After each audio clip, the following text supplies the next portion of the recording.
Hello there everyone, welcome back to another Shadowlands video. I am the Crimson T and today we're talking about the new score system inside Torghast in patch 9.1 Chains of Domination, so without further ado, let's start. With patch 9.1 Chains of Domination about to be released, we should talk about Torghast and its many changes, and in this video I'll focus specifically on how the new score system works. First, each layer now only has 5 floors instead of 6, so hopefully making most runs faster. Now things start to get interesting, or at least different, with the new scoring system inside of Torghast. Let me explain how it works. So we get one of those fill the bar UI elements that goes up when we kill enemies, free souls and break urns. When the bar is high enough, you get an extra action button to enter the empowered state. In this state you temporarily get 10% haste, 15% leech, 20% movement speed, and every action that awards score is increased by 100%, meaning you get double the score during this buff.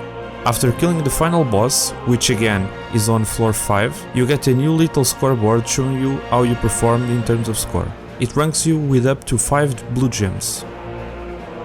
Why should you care about the score? Well, Torghast used to have only up to layer 8, but now there are layers up to 12. And to unlock those layers you need to score 4 or 5 gems on the previous layer at least once.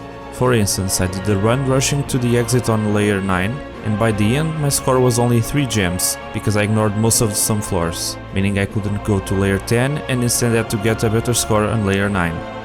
On my first run on a layer 9, I had a new broker NPC appear that gave me a quest to deliver something to the rune carver. That something was a magical cube of sorts that represents the new meta progression on Torghast. You see, each run gives you some tower knowledge currency that you can spend on a talent tree that offers buffs and power-ups for future Torghast runs, making future runs different and potentially easier. This mechanic is present in most roguelites nowadays anyways. The reason I'm bringing this up is specifically because of one talent called the Adamant Volts.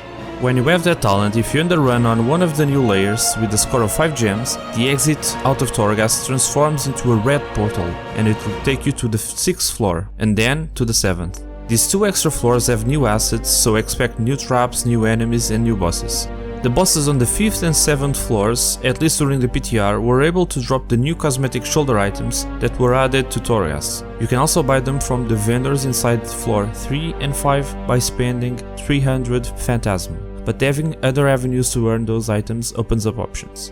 Just as a note, you don't need to score high to get the new Soul Cinder materials, it's just a reward for completing layers, same as Soul Ash was. Now let's talk about how to get higher score. Breaking at least 90% of the urns gives you 5 points, clicking all the souls, aka freeing all souls, gives you 10 points, time spent empowered gives you up to 50 points, so you should try to use that empowered buff. Also a quick reminder that the empowered bar goes down over time unless you are on floor 3, inside the broker's bubble, or right as you enter a new floor. If you complete a run within the par time you get up to 50 points, and those timers are pretty easy to achieve. I did a run on layer 9 taking 19 minutes and that gave me 43 points, for example. And for each 1% of completion you get another 1 point. Completion just means clearing monsters, urns and collecting souls in this case. There seem to be other small things that award points, but I'm unsure of what they are. The best way to get 4+ gems seems to be kill every mob, click every soul and break every urn you see. No need to rush against the clock, but remember to keep a steady pace and keep using your empowered buff and try to have it up most of the run. Dying resets your score streak, which is pretty bad and might take a toll on your score as a result, so avoid dying.